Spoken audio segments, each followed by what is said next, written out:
I'll just read.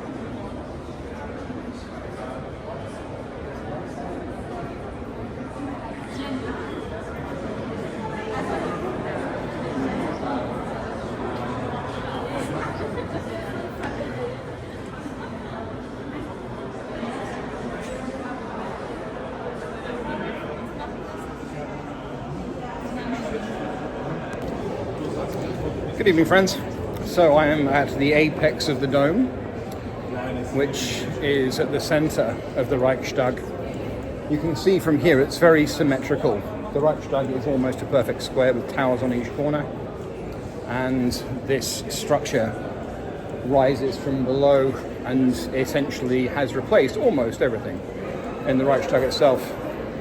The dome itself was designed by a British guy called Frederick Pinter, and I must admit I tend to agree with my mother that it is really quite the eyesore, but in quite a cool kind of way. I think it reminds me a little bit with the ramps that just go up and down on either side of the Guggenheim in New York. It does have this rather cool thing, which is a sun shield that goes around and follows the path of the sun. Obviously, because with this much glass and this much metal and that many mirrors, the potential for this place to overheat is really quite serious. So that's quite fun. It's worth it. It's a free trip up here. Have to book in advance. You book a ticket, it's free. Coming into the thing is like going through an airport because it's a full X-ray machine and all the rest, down to belts and boots. It's worth it. But I think I would have spent about 20 minutes in here total. But still, gonna go down for a walk around the rooftop garden now. All around the base of the dome here is the history of the Reichstag itself, which of course takes into account everything from 1871 until the present day. Really very interesting, actually. Although, of course, I do my research, so I actually know all this already. But yes, pretty cool. Right, so, history of the Reichstag. A remarkably young building in the greater scheme of things. Construction began in 1886. I have several books in my collection much older than that. But it was because the unification of the Greater German Republic had begun in 1871. Essentially all of the various principalities and duchies and kingdoms, and key to that, the Kingdom of Prussia, which was by far the most dominant power, had begun in 1871. It took them another 16 years to build this place. Otto von Bismarck, who was the Minister Prime of Prussia at the time, was key to that process. And like I say, this place opened and was the Bundestag at the time. The Reich name came along. Reich just means empire. The first German Reich was the Holy Roman Empire in the 800s AD. This was the beginning of the Second Reich. The Third Reich, of course, we all know. That was how the Nazi Party referred to themselves to the nation that they had created, a 1,000-year Reich. But when this place was built, it was the unification of 20 or so German principalities, duchies, kingdoms, Bavaria, and all the rest, all unifying with the Kingdom of Prussia underneath Prussia. And that was that. Extant from the Austro-Hungarian Empire and the German-speaking citizens of that.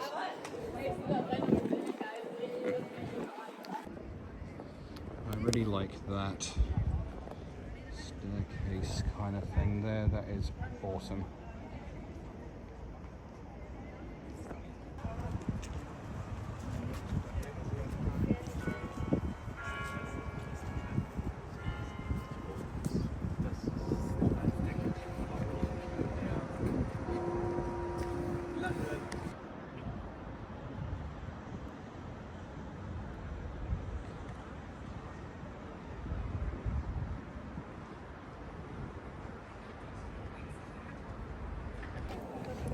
So up front now, about to leave.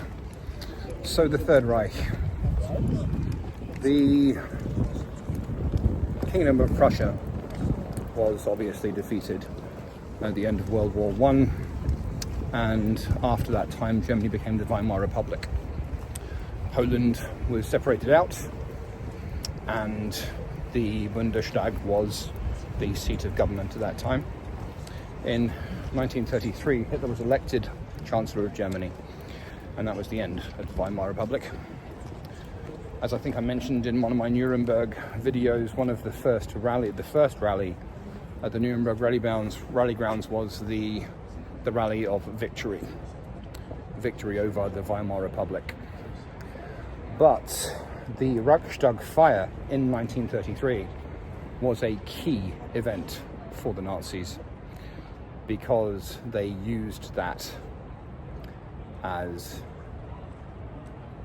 an excuse to just cut out civil liberties across the board unilaterally. Freedom of the press, freedom to gather, just so many civil liberties were stripped away from the German people. And that was a very serious thing, of course. I remember actually, and this is just a movie, I don't know the veracity of this at all, but it did occur to me when I was up on the roof. There's a TV movie, I think, about Hitler with Robert Carlyle in the role, and he did a very good job. And I remember a big scene was that the Reichstag fire, which had gutted the building, had happened, and the Nazi high command, the whole north end of the party, are gathered in this building. And Hitler walks in and doesn't break stride between the main doors, cuts his way through the crowd, and then goes through another pair of doors into an annex for some privacy. And he's speaking all the time, shouting all the time towards when he's walking across the room and announcing the stripping of these civil liberties. And he ends up with, I'm going to say this quietly, Sieg Heil. And when he's left the room, somebody in the congregation turned to a friend and says quietly to his friend, his colleague, "I've never seen him so happy." There is some conjecture as to what started the Reichstag fire, but it was a very serious and key event. Anyway.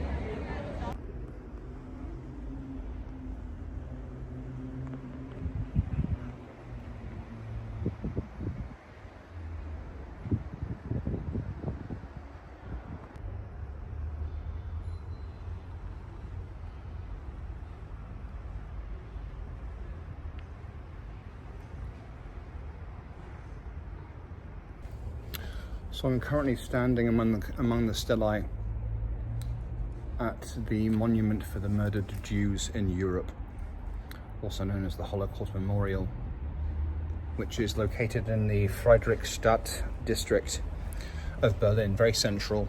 The Brandenburg Gate is 100 meters that way. The Reichstag's just along the way. It was the location of a very, very large Jewish community in Berlin before World War II, and is also located very close to a number of international of national embassies. It's very simple, very stark. It kind of comes down to this point where the stelae are very tall here. It's 2,711 stelae,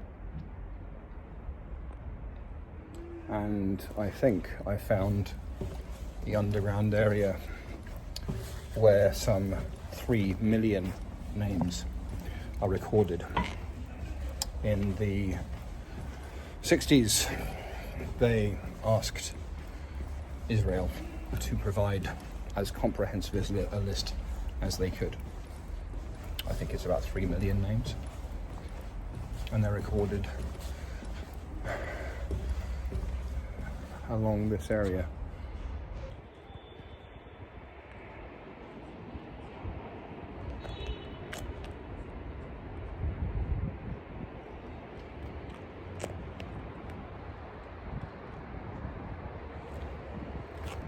Construction began in 2003.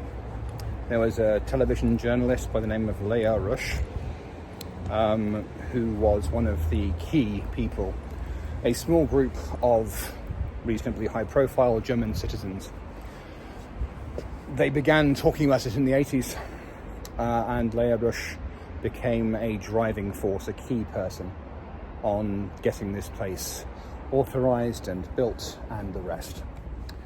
Construction began in 2003, and it was inaugurated and opened on the 10th of May 2005, which was the 60th anniversary of VE Day.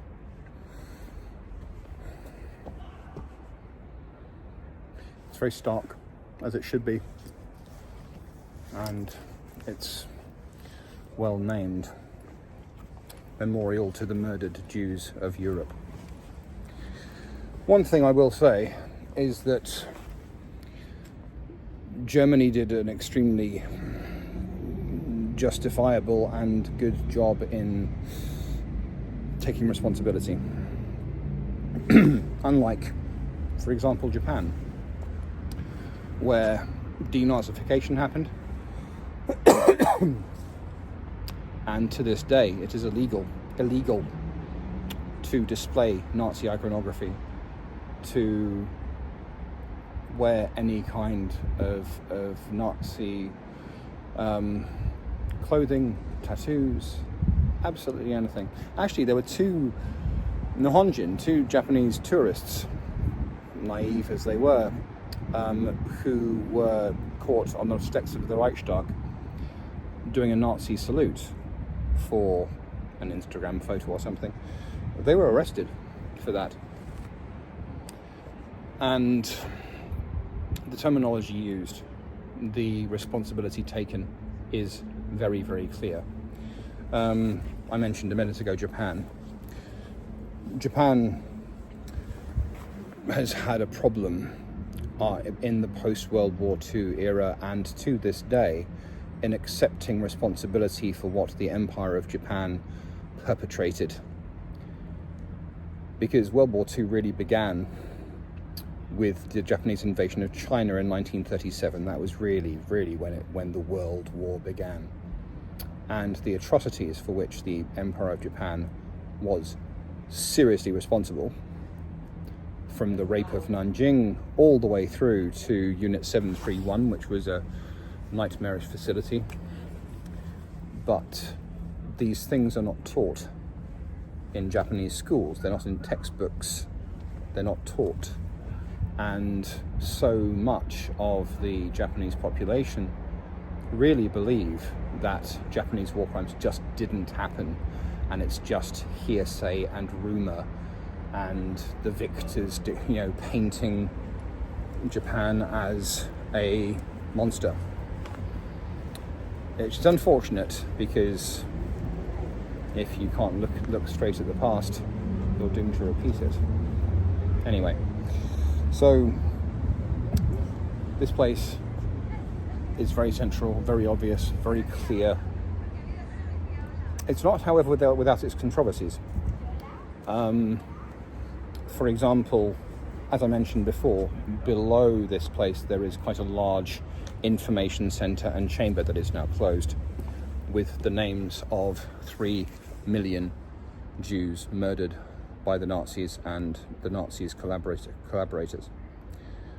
But it has been said that this is a sea of concrete blocks, and there is not one Star of David or any other Jewish or Hebrew, absolutely nothing at all. In addition, I think a few years after this place was actually built, Leah Rush, who was, as I mentioned, the famous television journalist who was instrumental in getting this place set up, authorized, built, inaugurated, she went public because she had found a child's tooth when she was on the tour of a concentration camp that she thought probably justifiably was the tooth of a Jewish child, and she wanted to place it in one of these stelae. She thought she was being respectful and doing something good. Pretty much the entire Jewish population and also Israel were like, if you do that, we are not coming here, because no Jewish body, no part of a Jewish body is to be buried outside of a Jewish cemetery. So these little things did happen, and also the populace. For example, there have been more than a few people, I don't know, joggers, parkour people, kids, who take it upon themselves to jump from block to block. Of course, if they're caught, they hit a stern talking to, but this is quite a large space, and of course it's not regularly policed. Also, it is a meeting place and to a certain degree a hangout, and more than a few people have been seen, spotted, photographed, filmed, sitting on the stelae, chilling out, smoking, making out, that sort of thing. So, but then again, that is what happens when you have this kind of space. I am not going to sit down, but they're concrete blocks with flat tops, and so sometimes it is quite tempting. So as I say, not without controversy across the board, but by my lights, it's respectful, it's somber, it's central, it's easily seen, it's world famous, everybody knows what it is, and that really is the point.